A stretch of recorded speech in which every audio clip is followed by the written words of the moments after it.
Revolution in everyday life ना, अब इसमें अब रेवोल्यूशन का क्या इम्पैक्ट आया नॉर्मल लोगों की लाइफ में। बेसिकली जो मोस्ट इम्पॉर्टेंट जो लॉ मतलब सबसे इम्पॉर्टेंट जो चेंज आया था आफ्टर द रेवोल्यूशन ऑफ 1789, वो मेनली था कि सेंसरशिप रिमूव कर दिया गया था। अब रेवोल्यूशन का मोस्ट इम्पॉर्टेंट पार्ट सेंसरशिप में बेसिकली वही होता है कि जो लोगों की एक्सप्रेशन, यू कैन से मतलब जिस भी तरीके से हम लोग को एक्सप्रेस कर सकते हैं, जो उनके आइडियाज़ हैं वो सबको कर्व करना। इनिशियली जो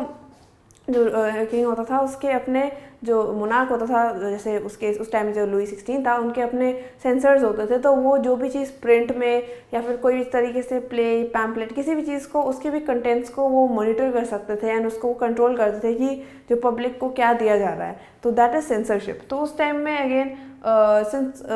सेंसरशिप अगेन उनकी फ्रीडम जो ऑफ द पीपल, जो उनको अपने आप को एक्सप्रेस करने को जो लिमिट करती है, जो बाद में उन्होंने declaration of the rights of man उसमें जो इंक्लूड किया था। Censorship was a very important part and वो as we know modern day में उसको हम freedom of speech and expression कहते हैं। तो सेंसरशिप का वही मोस्टली ये भी था कि जो रेवोल्यूशनरी जितने आइडियाज़ थे, जो बुक्स, प्लेज, पैम्पलेट्स, उसके थ्रू वो जनरल पब्लिक को कन्वे करे गए थे। That was a very important part कि वो रेवोल्यूशन टेक प्लेस हुआ था एंड वो सक्सेसफुल हुआ था। मोस्ट ऑफ द पब्लिक जो उस टाइम में जो काफ़ी सारे जो थर्ड स्टेट के जो लोग थे, दे वर नॉट एजुकेटेड, उन लोगों के लिए ये सब मीडियम्स बहुत इंपॉर्टेंट थे। स्पेसिफिकली जैसे सॉन्ग्स, पोएम्स, प्लेज, वो जो इजीली वो जो विजुअली वो खुद देखकर या ओरली ट्रांसमिटेड, वो सब चीज़ें जो समझ सकते थे, तो उससे इस तरीके से ही आइडिया स्प्रेड होने लग गए। नाउ बाद में जैसे ऑब्वियसली जब सेंसरशिप भी हट गया था, तो जब ऐसे आइडियाज़ आने लग गए, तो not just one side of the story but और दूसरे अपोजिंग आइडियाज़ भी पॉपुलर होते गए थे। तो बेसिकली इट वॉज लाइक कि अब ये फ्री छोड़ दिया गया है कि लोग एक दूसरे को कन्विंस कर सकते हैं इफ़ दे वांट टू, कि आइडियाज़ का एक्सचेंज हो सकता है। पीपल कैन जज ऑन, मतलब अपने जजमेंट पे वो डिसाइड कर सकते हैं कि वेदर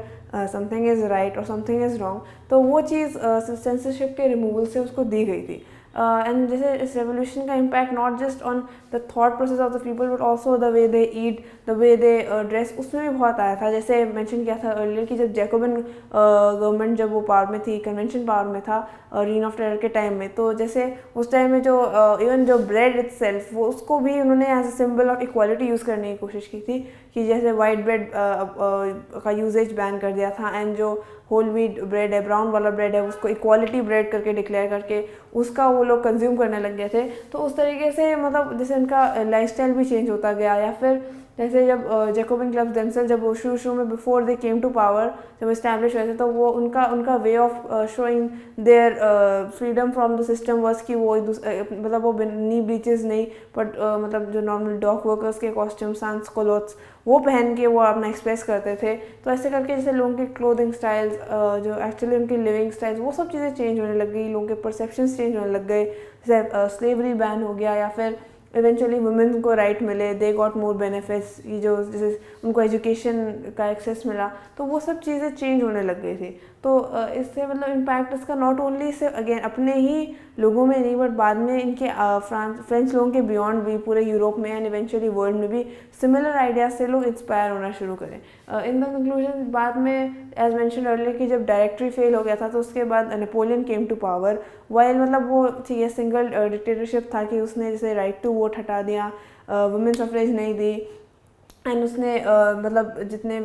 जो अगेन वोटिंग राइट्स हटा के ये सब चीज़ें उन्होंने कहने को जो रिपब्लिक सिस्टम को पूरा उन्होंने अप्रूव कर दिया। बट उन्होंने जो रेवोल्यूशनरी जो आइडियाज़ थे उस चीज़ों को काफ़ी अपने मतलब अपने एडमिनिस्ट्रेशन में उसमें बहुत इम्प्लीमेंट किया था, जो बाद में वो बाद में और यूरोपियन पावर्स ने भी धीरे धीरे यूटिलाइज़ करने शुरू किया था। जैसे जो डेसिमल सिस्टम का यूजेज, या फिर जो एक कांस्टेंट करेंसी एंड मतलब system of weights and measures, उसका यूजेज, वो सब चीज़ें जो नेपोलियन ने अपने मतलब रिजीम में यूज़ की थी in order to make his administration more effective, वो सब चीज़ें वैसे तो अगेन वो अथेर नहीं कर रहा था रिपब्लिक सिस्टम को, but they were also inspired by the जो रेवोल्यूशन के जो रिजल्ट्स थे, तो उनका इम्पैक्ट इवन एक डिक्टेटर उसके भी एडमिनिस्ट्रेशन में भी पाया गया था। And even in the modern day जो सफरेज मूवमेंट जब बाद में 90s में जो बेसिकली टेक प्लेस हुआ था अक्रॉस द वर्ल्ड उस वुमेन सफरेज के लिए, वो सब चीज़ें भी सारी फ्रेंच रेवोल्यूशन की ही देन है, मतलब वहीं से ही इंस्पायर्ड है। एंड ऑल्सो इवन इंडिया में जो बाद में 1800s एंड जो 1900s में जो जितने फ्रीडम फाइटर्स थे एंड रेवोल्यूशनरीज थे, उनके भी जितने आइडियाज़ थे वो भी inspiration of liberty, the idea of कि वोटिंग होनी चाहिए, कॉन्स्टिट्यूशनल टाइप का सिस्टम होना चाहिए, रिपब्लिक होना चाहिए, उस टाइप के उनके आइडियाज़ भी सारे फ्रेंच रेवोल्यूशन से इंस्पायर थे। जैसे उस टाइम में टिप्पू सुल्तान या फिर जितने भी जैसे राजा राम मोहन राय, उस टाइप के जो जितने भी थिंकर्स, बिलीवर्स, वो सब उन लोगों के आइडियाज़ भी इस चीज़ से बहुत इंस्पायर थे। तो फ्रेंच रेवोल्यूशन का impact is not only limited मतलब उसी टाइम पीरियड या फिर सर्टेन अपने कंट्री के लोगों में, but also across the whole world. And अभी भी उसको मॉडर्न एरा में भी उसके इम्पैक्ट को फील किया जाता है।